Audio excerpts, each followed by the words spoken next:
Na aula de hoje, a gente vai estudar o princípio da indução magnética. O princípio da indução magnética envolve duas leis, a lei de Faraday e a lei de Lenz.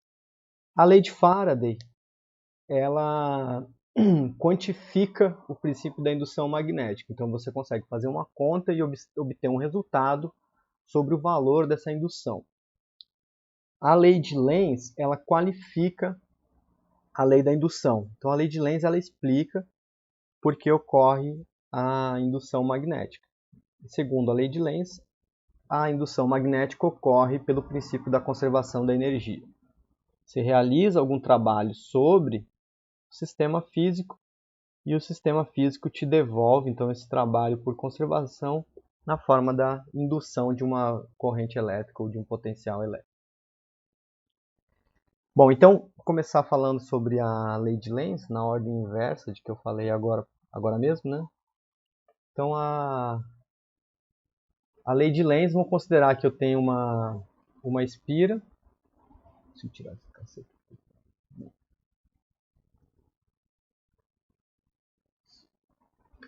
Vamos considerar que eu tenho uma espira. E essa espira está ligada... uma espira, ou seja, um fio, né? Tem um fio condutor. E esse fio está ligado a um amperímetro. Então, não tem nenhuma fonte ligada a esse primeiro fio, que eu vou chamar de S. Próximo a esse fio que eu vou chamar de S, eu vou ligar um outro circuitinho que eu estou chamando de P. E nesse circuitinho eu vou colocar uma chave C e eu posso ligar e desligar essa chave. O que acontece é que quando a chave C estiver ligada, a corrente vai passar por essa espira, vai passar por essa espira aqui, tendo então uma variação de corrente, positiva, saindo de zero, indo para um valor diferente de zero. O que a gente vai ver nesse exemplo é que vai aparecer um pico de corrente no perímetro.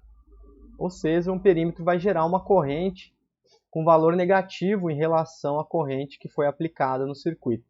Então, eu apliquei corrente nesse circuito, vai aparecer uma corrente contrária no circuito S. Quando a chave for desligada, então eu vou realizar uma variação aqui negativa, Ele vai sair de um valor diferente de zero e vai ir para um valor zero, a derivada vai ser negativa. E aí, quando a derivada for negativa, vai aparecer uma corrente aqui, então, no outro sentido, diferente do sentido anterior da corrente que aparecia em S. Então, a lei de Lenz ela fala que se eu variar a corrente num circuito próximo a um circuito fechado S, isso vai induzir uma corrente no circuito S. Okay? Então, o princípio da indução magnética pela lei de Lenz. O ponto é que quanto maior for o campo no interior do circuito, quando o campo no interior do circuito ele varia com o tempo, é isso que está acontecendo, tem uma derivada positiva, aparece uma corrente. Então, o que é importante é que aqui eu estava falando sobre eu tenho um circuito, e eu coloco próximo a ele um segundo circuito, mas a lei da indução magnética não fala sobre qual é o referencial, quem está recebendo ou quem está atuando, tá? Então, um exemplo é que se eu tiver um circuitinho fechado e eu aproximar um ímã desse circuito, ou um dipolo magnético qualquer, que eu vou ver que vai aparecer assim, uma corrente nesse circuito. E a indução ela aparece nesse circuito a fim de opor ao movimento do campo magnético gerado pelo ímã.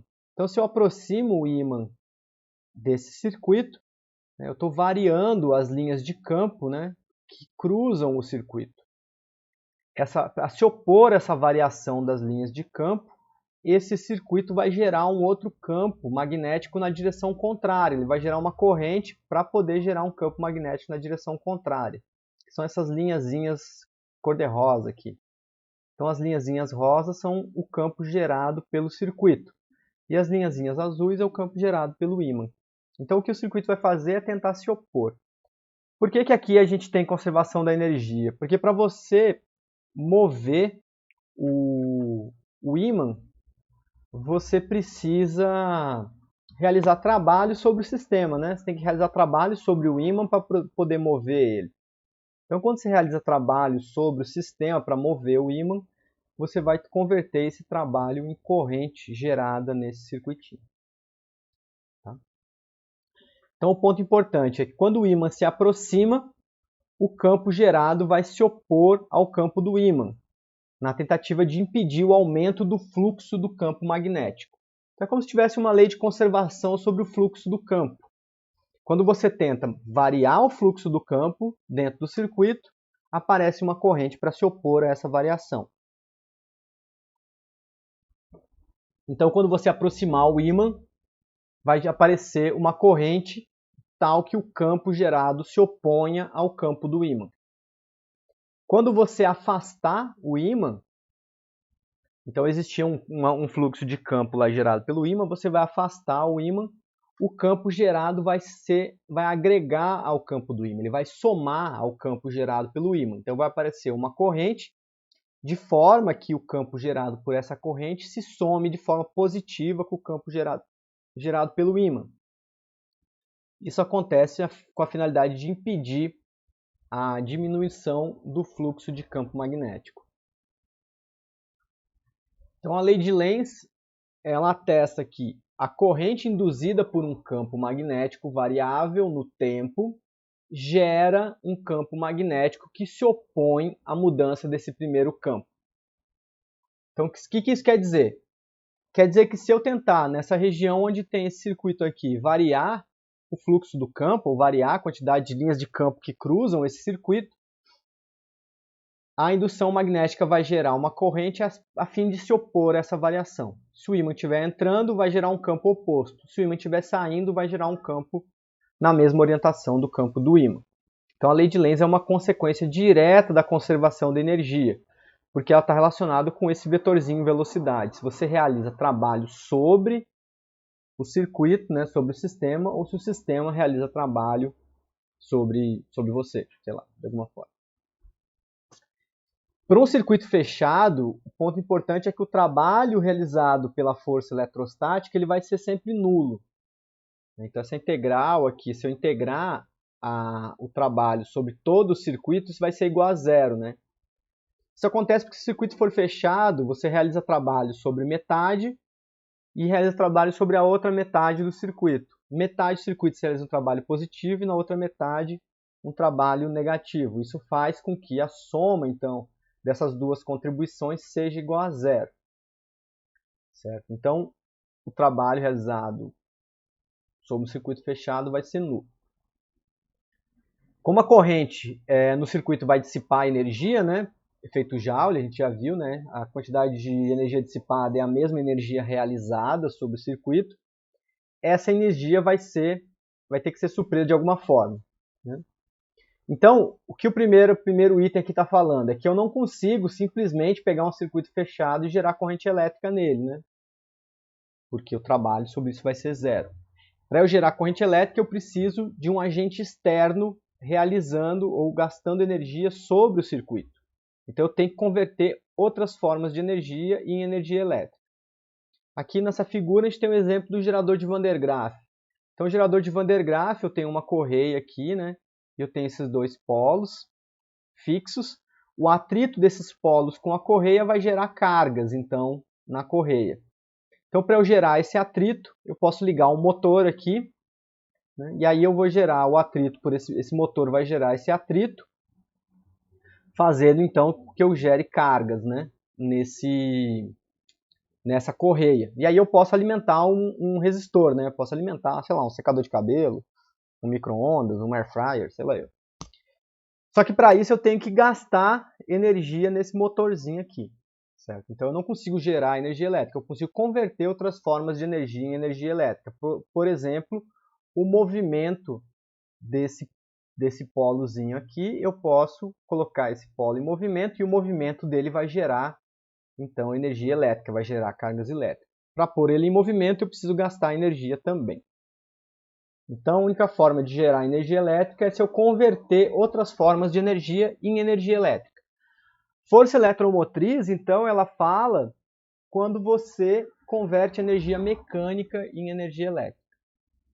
Por exemplo, uma usina hidrelétrica, você converte a energia potencial, né, do armazenamento da água em energia mecânica, movendo então o rotor, e aí converte essa energia mecânica em energia elétrica. O mesmo acontece com energia eólica, por exemplo, né? Energia nuclear e assim sucessivamente. Energia nuclear não, termonuclear, perdão. Então, um gerador que converte outras formas de energia em energia elétrica, ele é chamado de gerador de força eletromotriz. Então, o que é importante aqui a gente ter em mente é que força eletromotriz não é uma força no sentido da segunda lei de Newton, tá? Então ela não tem unidade de Newton. Não é uma força, você faz a somatória das forças eletromotrizes é igual a massa vezes aceleração. Isso não é verdade, tá? Uma força eletromotriz é uma diferença de potencial que surge no seu circuito devido à conversão de outras formas de energia em energia elétrica. Então você realiza trabalho para gerar isso que é chamado de força eletromotriz. A unidade de força eletromotriz é em volt, tá? Não é em Newton. Então se você pegar essa força eletromotriz, essa expressão, e igualar a massa vezes a aceleração, isso está completamente errado, tá? Então toma cuidado com esse termo força eletromotriz. A gente usa o termo FEM para falar de força eletromotriz. Então, quando você tem geradores de força eletromotriz, o que está gerando não é uma força, mas sim uma diferença de potencial. E essa diferença de potencial vai ser dada, então, por essa integral aqui, né, do campo elétrico. Isso a gente viu já na segunda parte do nosso curso, né? A integral do campo elétrico dava uma diferença de potencial. Só que agora esse campo elétrico aqui está sendo gerado por uma outra forma de energia. Então eu coloquei energia mecânica no sistema para gerar esse campo elétrico por todo esse circuito. E aí por isso recebe o nome de força eletromotriz, essa diferença de potencial. Pergunta então, né, que vocês podem estar se fazendo dentro da cabeça de vocês e na casa de vocês. Podemos obter força eletromotriz a partir de um campo magnético variante? Então eu consigo, né, converter outras formas de energia em força eletromotriz. Só que se eu variar um campo magnético próximo de um circuito, eu percebo que aparece uma corrente elétrica lá, né? Aparece uma diferença de potencial. Então, se eu movimentar um ímã, por exemplo, de um jeito esperto, será que eu consigo gerar força eletromotriz a partir disso? Então, a resposta é sim, né? Isso é determinado, então, pela lei de Faraday. E, de fato, a resposta a essa pergunta ser sim faz com que a gente consiga gerar essa abundância de energia elétrica para suprir a nossa demanda energética, porque tanto a energia eólica, geração de energia hidrelétrica, termonuclear, energia térmica, todos esses mecanismos usam conversão de campo magnético variante em força eletromotriz, tá? Segundo a lei de Faraday. Então a lei de Faraday ela vai agora enunciar, né, de uma forma mais formal o que estava sendo dito pela lei de Lenz, né? Então vamos considerar aqui um circuito fechado,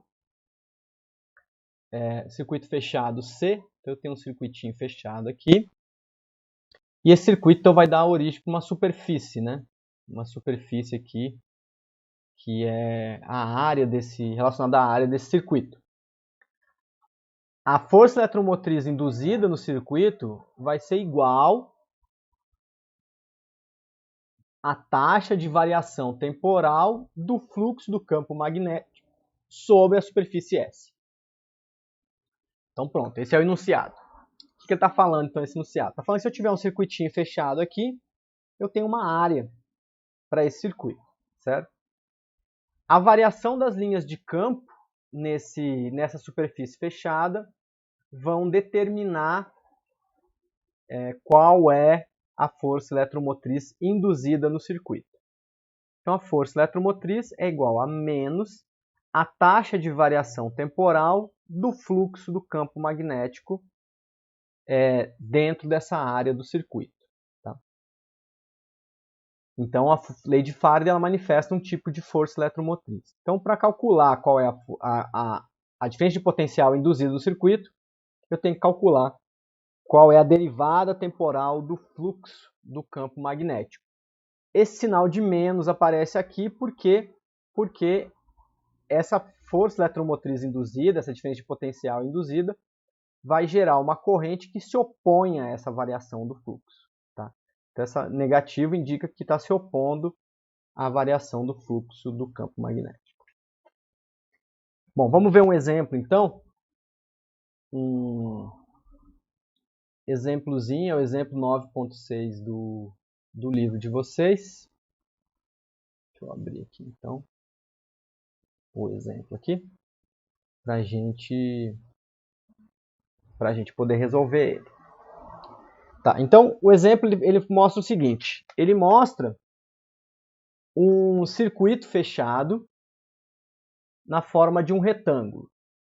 Os lados do retângulo são um lado de tamanho B, então esse lado de baixo aqui tem tamanho B, e a altura dele aqui tem tamanho A. Então é um circuito fechado de área igual a A vezes B. Essa é a área total. A área total do circuito, tá? Aí, o exemplo fala que esse circuito está em movimento com velocidade v na região onde tem um campo magnético entrando no plano do circuito. Tá? Até ele coloca aqui um valorzinho x, né, que é o valorzinho, a quantidade x foi o tanto de circuito que já se afastou do campo magnético B. Tá? Então, o campo magnético B está entrando. B, ele é constante e ele está entrando no plano.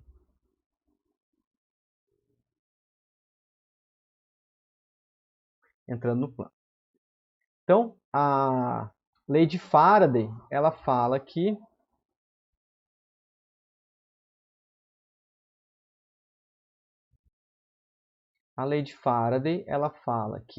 a diferença de potencial é igual menos a derivada do fluxo do campo magnético. Tá? E o que o problema pede para a gente calcular é, de fato, V. Então, ele fala para a gente calcular o valor de V. Então, calcule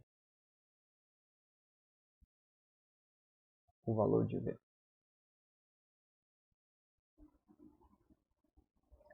Então, bom, para eu calcular o valor de V, eu preciso primeiro calcular o valor do fluxo do campo. Então, o fluxo do campo vai ser igual à integral de B vezes dA, certo? A integral de BdA, ela vai dar um vetor apontando em qual direção, né? Então, se o campo está entrando no circuito, né, segundo a lei de Faraday, a orientação de dA segue a regra da mão direita. Então, dA está saindo do plano. Tá? Então, vamos chamar aqui ó, esse elemento de área dA como sendo dA na direção, uma direção normal a esse plano do circuito. Então, o campo B ele vai ser menos B, a normal, porque ele está apontando exatamente na direção oposta, né? Ele está apontando entrando no plano. Então, isso aqui vai ser simplesmente φ de B vai ser igual a menos B integral de dA. Então, o ponto aqui é quem é dA? Quem é essa integral de dA? Ela é igual a essa área aqui? Não, porque essa área aqui ela fala sobre a área toda do circuito. E dA ele fala sobre a área que corresponde ao fluxo do campo. Então, essa área aqui ela é só a área por onde existe campo cruzando o circuito, que é igual a essa areazinha aqui. Ó. Então, isso aqui é a área do fluxo do campo. Tá? Quanto vale, então, essa área aqui? Como é um retângulo, é muito fácil, né? Essa área vai valer essa altura, que é igual a A, vezes o tamanho dessa largura aqui. Essa largura vale B menos X. né? Então é o comprimento total menos esse pedacinho aqui por onde não tem o valor do campo, né? Que já se afastou do campo. Então pronto, a gente encontrou quanto vale o fluxo. Agora a gente pode fazer o cálculo da derivada dele. Então a diferença de potencial, V, vai ser igual a menos d dt de menos B a B minúsculo x. Como A e B e o campo são constantes, a única variável que eu tenho aqui é x, né? Então, por fim, a diferença de potencial vai ser B vezes A, correto? Então, esse menos com esse menos fica mais, vezes a derivada de B menos x. De B menos x. Então, por fim, vai ser menos B vezes A dx dt. Mas dx dt é igual à velocidade v, né, que ele coloca no enunciado, porque é a velocidade com que o circuito se afasta do campo. Então, por fim, a velocidade, a diferença de potencial é menos B vezes A vezes a velocidade. Então, pronto, essa é a resolução do exercício.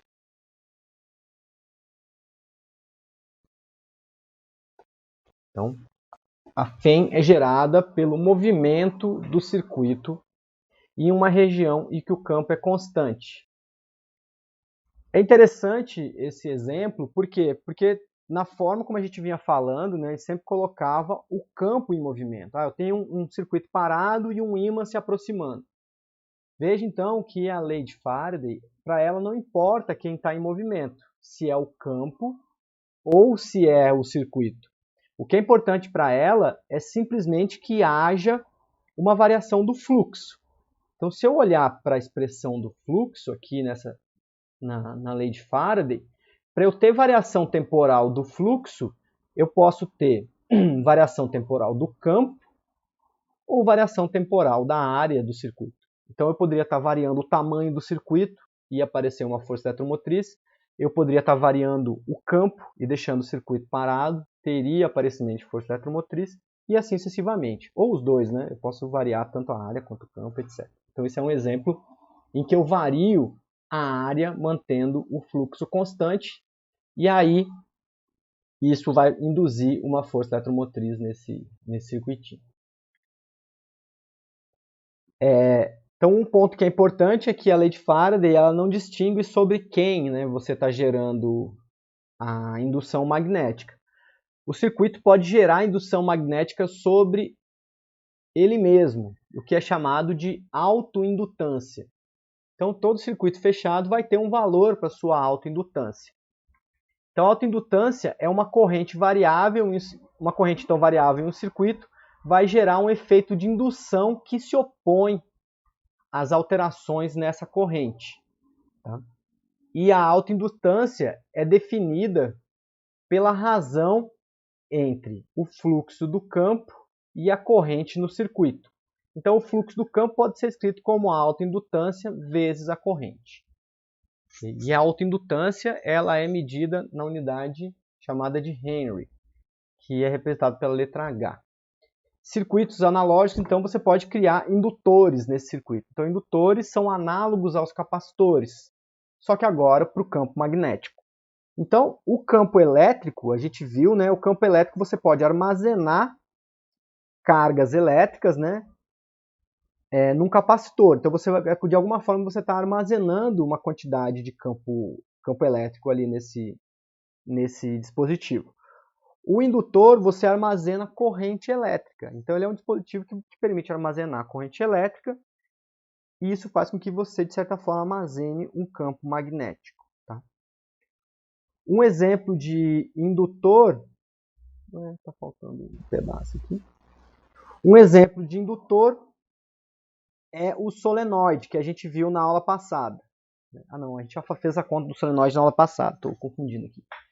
Então, a gente na aula passada calculou, né, o valor do campo dentro de um solenoide. Se eu considerar um solenoide com N espiras, uma corrente I passando nele e um comprimento L, o valor do campo nesse solenoide vai ser igual a essa expressão matemática aqui, né? Então eu gero um campo magnético uniforme próximo do centro do solenoide. Então ele é um tipo de indutor e ele é um análogo ao capacitor de placas paralelas, né? Então aqui eu estou armazenando, de certa forma, a corrente elétrica nesse indutor, nessas bobinas, tá?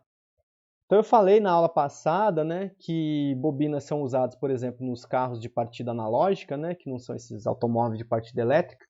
Então, nos automóveis de partida analógica, como, sei lá, um Fusca, por exemplo, né, você tem uma bobina lá. Essa bobina vai armazenar uma quantidade de corrente e vai mandar essa quantidade de corrente toda de uma vez. Para ser possível, então, você dar a partida. Você precisa de muita corrente para dar a partida e não necessariamente a bateria vai te fornecer essa corrente. Quem vai te fornecer essa corrente é a bobina. E a bobina pode ser exatamente na forma de um solenoide. Tá? Vamos resolver então esse exemplo aqui. Esse exemplo ele pede para a gente calcular qual é a indutância de um solenoide de raio R, de N espiras, comprimento L, em que nele passa uma corrente I. Tá? Vamos olhar aqui. Aí.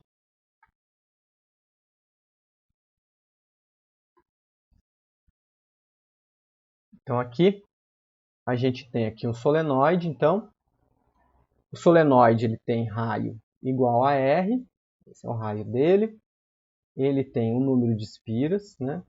Aí vai ser o número de espiras.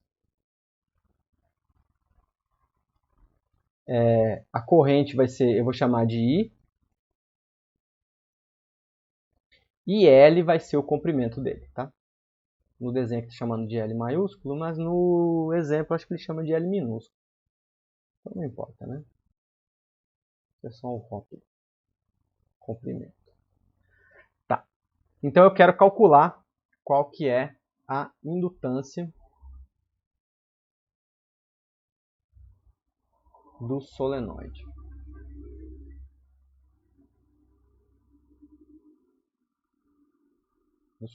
Tá? Então para isso eu vou primeiro, né, ir lá na nossa aula passada e pegar o valor do campo, né, que é μ0i N sobre L. Esse é o valor do campo dentro do solenoide. Então, a indutância é definida, indutância ou autoindutância, ela é definida como sendo o fluxo do campo magnético dividido pela corrente elétrica. Então, o fluxo do campo magnético, como o campo vai ser uniforme dentro do circuito, ele vai ser simplesmente o campo vezes a área. A área vai ser a área dessa face aqui do circuito, né?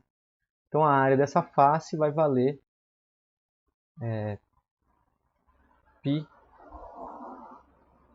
ao quadrado, e o campo vale μ0i N sobre L. Então pronto, esse é o valor do fluxo do campo. Então o valor da indutância vale μ0 N sobre L vezes πr ao quadrado. O que é interessante sobre a indutância é que ela depende só da geometria, né? O número de espiras, o comprimento e o raio, né? Então ele depende da geometria. Depende somente da geometria. Ou seja, ele não depende do campo magnético que está passando ali dentro, da corrente elétrica que se aplica, nada disso. Depende da forma do seu circuito. Nesse caso, a forma do circuito é a forma de um solenoide. Isso aqui o mesmo acontece com os capacitores, né? Se você lembrar, na aula de capacitores, a capacitância também depende só depende da geometria, né? Então, vou escrever aqui, o mesmo ocorre com os capacitores. Pronto. Então eu peguei aqui um videozinho da internet aqui, que mostra um videozinho sobre indução magnética. Eu vou deixar o vídeo sem som, não é importante o som. Então é só um pêndulo eletromagnético. Então o sistema físico deles é muito simples, né? É um pêndulo. Nesse pêndulozinho aqui eles colocam um ímã e aí eles pegam uma bobinazinha bem simples, né? E coloca essa bobina ligada numa lâmpada de LED, né? Então aqui tem um ímã, ele está mostrando com a moeda, né, de 50 centavos. E eles colocam então na bobina. Esse aqui é uma bobinazinha, então, né, um solenoide. E ele liga então esse LEDzinho no solenoide. Esse solenoide não está ligado em nenhuma fonte. Então aqui a gente consegue ver que o movimento do ímã faz com que apareça então uma corrente elétrica na bobina, de forma que acenda a lâmpada do LED, né? Então quando ele está se aproximando, ele acende o LED vermelho. Quando está se afastando, ele acende o LED verde, né? Então, quando ele está se aproximando, tem corrente numa direção, a corrente nessa direção é a corrente que acende o LED vermelho. Quando está se afastando, a corrente troca de direção. E a corrente que troca de direção, então ele fez de forma que trocar de direção faz com que acenda o outro LED. Então, isso aqui é só uma forma muito simples da gente ver o princípio da indução magnética acontecendo, tá?